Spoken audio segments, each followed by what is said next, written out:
안녕하세요. 베드로의 선한 육개신 영재 목사입니다. 11월 25일 수요일 오늘의 말씀 묵상 시간입니다. 오늘 우리에게 주신 말씀은 역대상 15장입니다. 14절과 15절을 읽고 말씀을 나누겠습니다. 이에 제사장들과 레위 사람들이 이스라엘 하나님 여호와의 궤를 메고 올라가려 하여 몸을 성결하게 하고 모세가 여호와의 말씀을 따라 명령한 대로 레위 자손이 채 하나님의 궤를 꿰어 어깨에 매니라. 오늘의 말씀의 제목은요.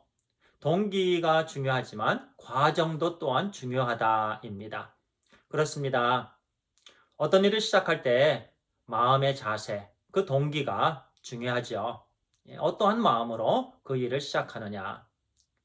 과정도 또 중요합니다. 충실한 과정. 무엇보다도 하나님 말씀 안에서요. 말씀에 입각하게 과정이 충실하면 결과는요, 우리 하나님께서 주시는 부분이에요. 열매로 하나님께서 풍성하게 선물로 주신다라는 말씀입니다. 우리가 동기가 우리 하나님께서 기뻐하시는 동기, 또 과정도 하나님 말씀에 입각한 과정. 그러면 하나님께서 우리에게 풍성한 열매의 결과를 허락해 주십니다. 오늘 우리에게 주시는 말씀인데요. 다윗은 이미 처음에 동기는 좋았죠. 이전에 언약궤를 아비나답의 집에서 예루살렘으로 옮기고자 했을 때예요. 우리 13장에 주시는 말씀인데 동기는 굉장히 뜨거웠습니다. 하나님께 향한 찬양이 있었고요. 기쁨이 있었고요. 노력이 있었습니다. 그런데 과정이 하나님 말씀에 입각한 정석이 아니었습니다. 원칙에서 벗어났죠. 반칙이었습니다. 하나님 말씀에서 벗어난 과정은요, 반칙이에요. 하나님께서 기뻐하지 아니하십니다. 그것을 다윗은 깊이 깨달았습니다.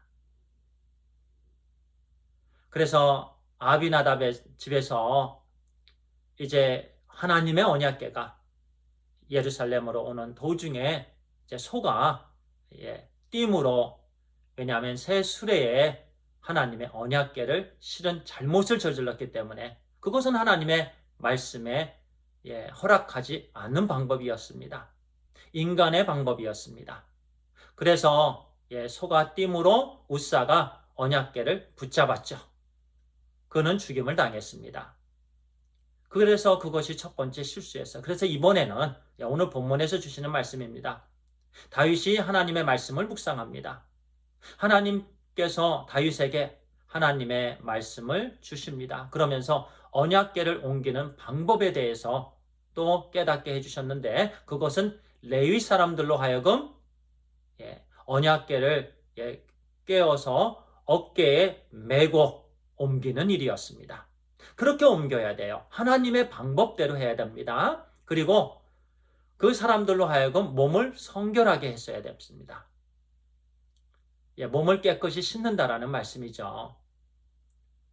지금도 그렇습니다만은 많은 우리 성도님들께서 대부분이죠. 아침에 주일날 아침에 교회 가기 전에 샤워를 합니다. 왜 샤워를 합니까? 하나님 앞에 나아가기 전에 몸을 깨끗이 씻는 거예요. 저는 그것을 형식적이다라고 생각하지 않습니다. 하나님께 정말 깨끗한 성결된 몸으로 올려드리기를 원하는 간절한 하나님에 대한 사랑이라고 믿습니다. 그냥 눈곱 그대로 있는 대로, 또 침 흘린 대로, 냄새나는 옷으로 그렇게 가면 안 된다는 생각이죠. 그래서 샤워를 하고 단장을 하고 또 좋은 옷으로 갈아입고 그리고 하나님께 성도의 그런 예배를 온전히 올려드리는 부분들 참 귀한 부분이에요. 하나님께서 그렇게 말씀해 주셔서 이제 레위 사람들로 하여금 몸을 성결케 하고 그리고 어깨에 하나님의 언약궤를 메어서 예루살렘으로 옮길 과정은 그 말씀을 우리에게 오늘 주시는 말씀이죠. 그리고 다윗은 이제 예루살렘으로 이제 들어오는 그 순간에 언약궤 앞에서 춤을 추었죠. 뛰놀았다 이렇게 말씀합니다. 어린아이가 너무 기뻐서 뛰노는 것처럼 하나님 앞에서 다윗이 춤을 추었습니다. 다윗은요, 이번에는 동기가 선했고 과정 또한 선했습니다. 하나님 말씀 안에서 하는 그 모든 과정은 선한 거예요. 반칙이 아닙니다. 그래서 하나님께서 다윗을 축복해 주셨잖아요. 그거는 하나님께서 다윗에게 허락해 주신 축복입니다. 우리의 삶도 마찬가지입니다. 저는 어떤 때요, i5를 운전하면서 길이 막힌 적이 많이 있었습니다. 제 생각에는, 제 경험에는 이리로 빠지면 도착지에 조금 더 빨리 도착하겠다 해서 제가 빠진 적이 여러 번 있었는데, 오히려 공사 현장을 만나게 되고 앞으로도 못 가고 뒤로도 못 가고 오히려 더 늦어졌던 적이 여러 번 있었습니다. 원칙이 중요하다는 거예요. 정석이 중요합니다. 동기도 선해야 되고 과정도 하나님 말씀 안에서 선해야 된다는 말씀입니다. 우리 생각에는 늦는 것 같지만 그러나 그것이 빠른 거예요. 그리고 결과적으로 하나님께서 기뻐하시고요. 또 우리의 신앙이 성장하고 온전히 쓰임받게 된다는 말씀입니다. 동기와 과정 모두 중요합니다. 우리 주님께서요, 이 말씀은 좀 늦어지는데요, 말씀드리겠습니다. 십자가를 지시는 과정, 고통의 과정이었습니다. 그렇죠. 채찍에 맞으시고 빌라도의 신문을 받으셨고 또 병사들의 조롱을 받으셨고요. 비웃음을 받으셨습니다. 침뱉음을 받으셨습니다. 십자가상에서는 두 손과 두 발에 못이 박히셨습니다.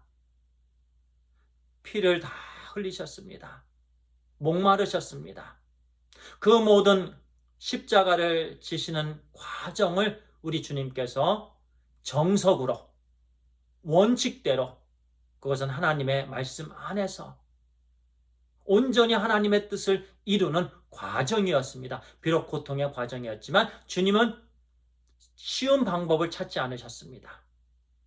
쉽게 가지 않으셨습니다. 정석대로 가셨습니다. 그래서 우리 주님 부활하시고 지금 하나님 우편에 앉아 계시고 우주 만물을 다스리고 계십니다. 우리의 삶도 마찬가지입니다. 어떤 일이든지요, 앞으로 우리의 동기와 과정이 하나님 안에서 또 우리 주 예수 그리스도 안에서 하나님 말씀에 합당한 선한 동기와 과정이 되기를 간절히 소원합니다. 기도하겠습니다. 하나님 아버지 감사합니다. 오늘 우리에게 또 본문의 말씀을 통해서 말씀 안에서의 동기와 과정이 중요함을 깨닫게 해주시니 감사합니다. 어떤 일을 하든지 마음의 그 동기, 아버지 선한 동기, 하나님의 말씀 안에서 반칙이 아닌 또 과정도 마찬가지고 하나님 말씀에 입각한 순종이 있게 해 주시옵소서. 우리의 생각과 우리의 경험을 앞세우지 않도록 인도해 주시옵소서. 하나님 감사합니다. 우리 주 예수 그리스도의 이름으로 기도를 드리옵나이다. 아멘. 감사합니다.